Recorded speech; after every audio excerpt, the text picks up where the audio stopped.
Hi, it's Lee from coloringqueen.net, and I'm here with Circle of Nature by Karolina Kubikowska and the Circle of Nature looseleaf. If you would like to see this one, click the link below the video and you'll be able to see that gorgeous colouring book.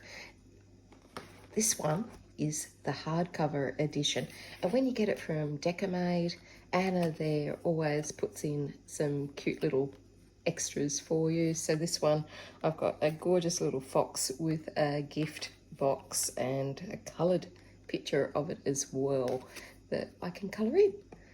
So we have got our beautiful book here up against Joanna Basford's Secret Garden, so you can get an idea of sizing.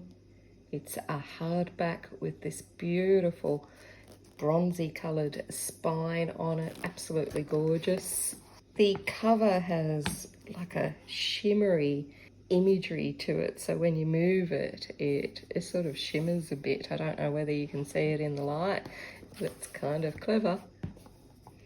And this gorgeous sort of antique-y looking back cover on it, and lovely hardback spine there. It feels really durable and luxurious. So we've got a protective page at the front and our title page, a little nameplate page and a note from Karolina.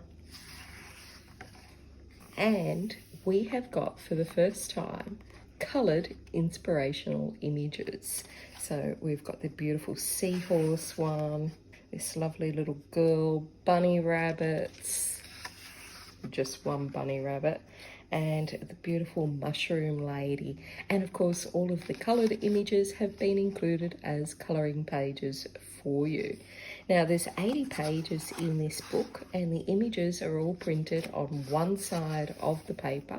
There are 35 images, but this book is so thick because the paper is really thick. Now I don't know what gram paper it is, but it's at least 150. And look at this gorgeous image. Now the images of course are all based in a circle, but some of them are outside the circle, giving them a really charming look. So we've got our gorgeous kitty cat here, and there's such a variety, and not all of them are in a solid circle. They're in a circular shape that reflects Mother Earth, but they're not all in a solid circle. And I love the hand-drawn type look of this circle with a solid black there in the background. The images, as usual, are all stunning, but what really surprises me is the variety of images in this book. So we've got our owl with the little bow tie and our gorgeous little girl. She's quite similar from the little girl in Rising, the little white witch that I coloured. Our beautiful little mushroom with his crown on his head and all this beautiful foliage. And we've got our lovely little mermaid type girl or seagull. She doesn't have any fins. But there's all these cute little castles and other buildings in this book as well, which, you know, gives you a lot of variety. If you don't want to colour animals or leaves, there's sort of something for every mood that you might get. And as usual, all of Karolina's hatching and stippling that she does that is so uniquely her. So gorgeous images, and I like this sort of semicircle one too. And of course the beautiful sun. And this is that seahorse picture that we've got a coloured version of if we want inspiration. Now this paper is lovely. It's not a bright white, it's an off-white, and it's really lovely. It is just so thick. So I can't wait to see what our mediums perform like on this paper, because it really is thick. And if I do find out the GSM, I will put it in the link below so that you know that. Look at this cat in the mushroom type head with, it's just weird and very Karolina. It's kind of like half cat, half mushroom. And we've got this beautiful quarter moon there. It's really lovely. Yes. Karolina just keeps getting better and better, I think. You know, her artwork is just so different. It's stunning. bird woman. And I love this teacup house. It's just so cute. And we've got our beautiful little girl here with the sea. And you can see these beautiful lines and elements and the froth of the waves. It's just really stunning. And our beautiful cat with his cauldron. A lovely lady curling up with the leaves there. And look at the frame on this. It's just so antique-y. You could imagine that coloured in golds or bronzes. And of course he's having a hot bevy there. And this one, isn't it gorgeous? It's still within the circle theme, but it's on little legs that look like little cat paws.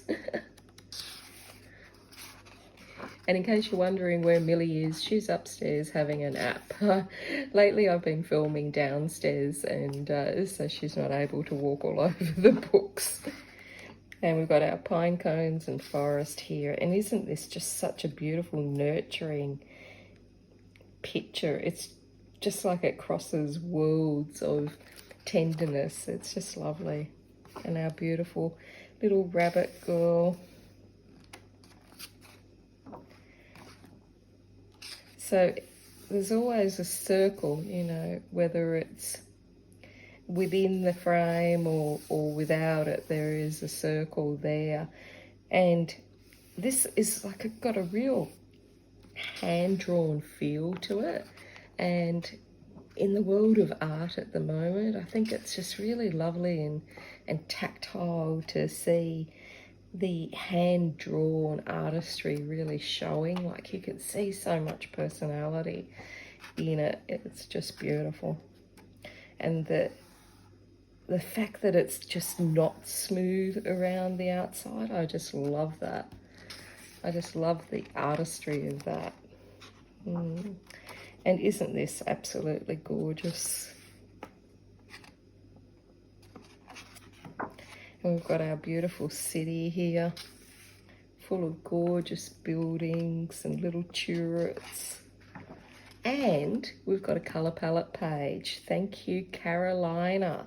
Just what I've always wanted, because I get so tired of making little circles to show you the mediums, which I'll do in a minute. So we've got this gorgeous page, and not only that, it's in a circle, so it's on theme, and it's got these beautiful little leaves to colour as well. So how good is that? And not only that, are you like me? Do you make lots of mistakes and you're really worried about it because you'll never be able to colour the picture again? Well, guess what? You don't need to worry. Once you buy the book, you have permission to reproduce the pages for your personal use only. So obviously you can't sell them, give them away or anything like that, only for your use. So for instance, sometimes when I'm working on a colour scheme and I'm not sure, I might just copy that page onto copy paper and work out my colour scheme, and then I'll colour it in the book because I don't want to make a mistake, because with my beautiful book, I love them. And we finish up with another protective page. It's on the same paper, so if you wanted to doodle something and see if it would look the same on that paper, then you could do so on that one with that same beautiful paper.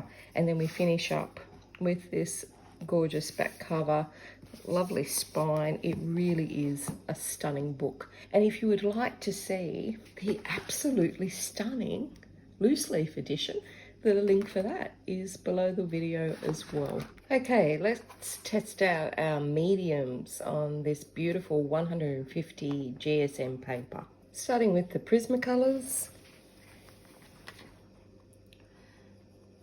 It's going on very smoothly.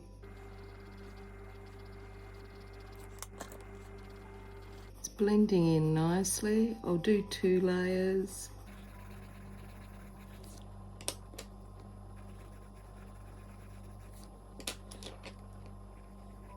Second layer is really getting that vibrancy.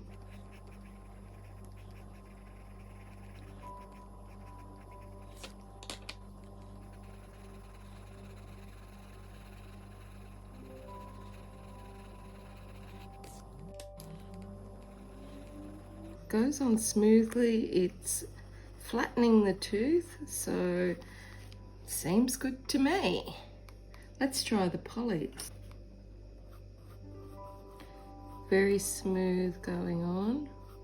I doubt you would need 2 layers with this, to be honest, but I go a bit light, so I'll do 2 just to keep it consistent. But if you pressed harder, I don't think you would need it with the polys.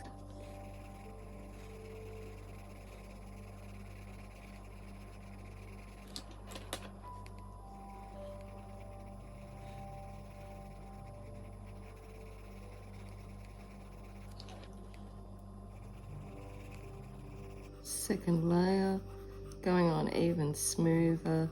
There really doesn't seem to be much tooth to flatten out. It's just really going through. There's actually less white spots with the polys than there is with the Prisma.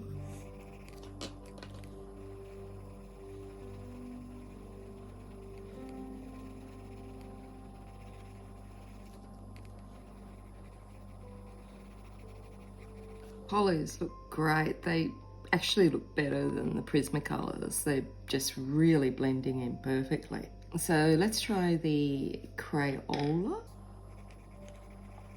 Not as much pigment going down as you would expect.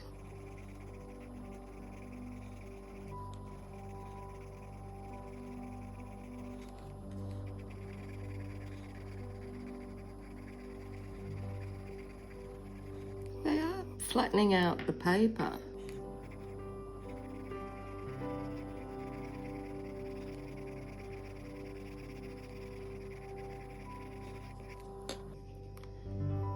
Let's try a second layer.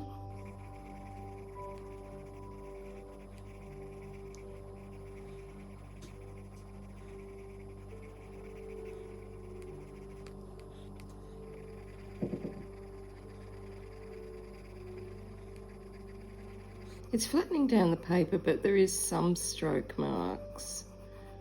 I'll just go over it a little bit more.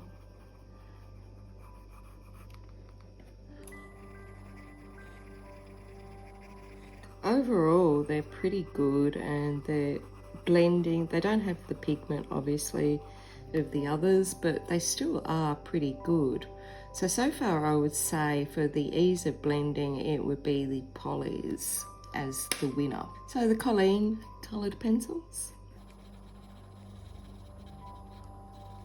They're going on very softly.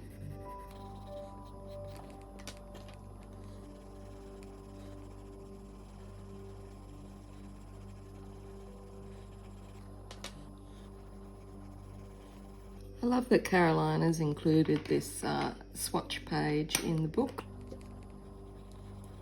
Makes it so much easier when you get a new book if you've got a blank page, or especially one that's been beautifully set up like this, to test out your mediums and see what works well.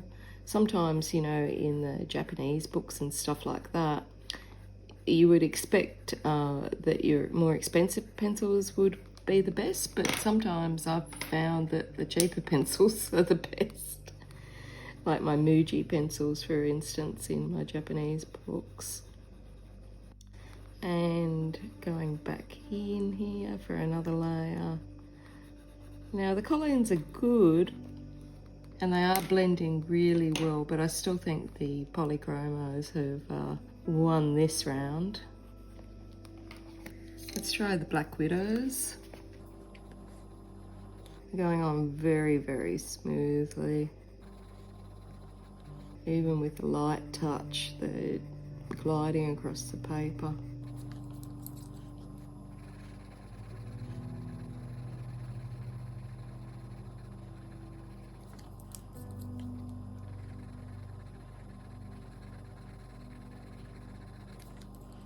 Again.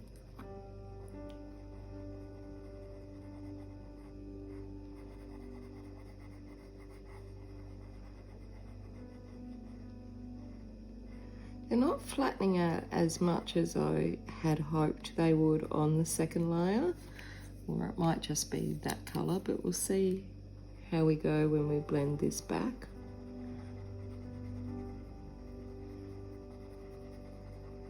They're still going on very smoothly,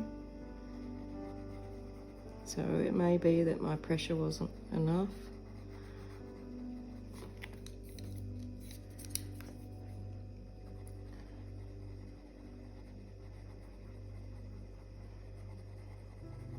But they are still very nice, and look, it may just be operator error. I thought I was maintaining the pressure, but I maybe wasn't, because it's not flattening out the tooth as much just over there. So far, I still think the polys are the winner, but the others all perform well. So let's go for the Tombow markers. Now these are water-based. You can either add water to them, or you can use them straight. You can even add sparkles to them. You can do whatever you fancy, really. So let's just do them straight so that it's the most concentration. And so these are water-based, so usually water-based markers don't go through the paper.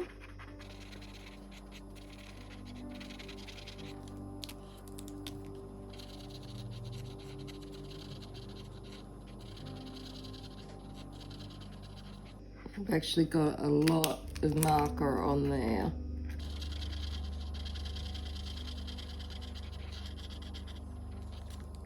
So let's see. Hasn't gone through.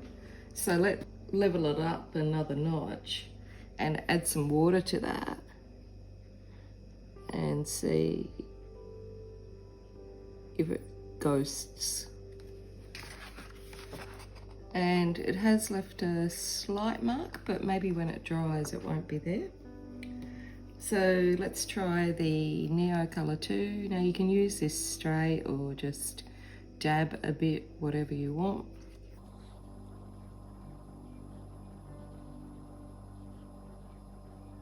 So we'll let that dry, see how it goes. We'll give it a test just with dabbing a bit straight on the page as well.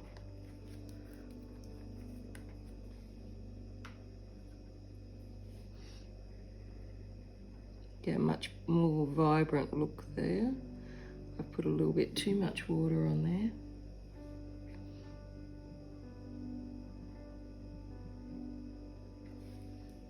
So we'll wait for that to dry, and let's try the Inktense pencil. Now this is ink. Just put that on, maybe put a bit darker on one side.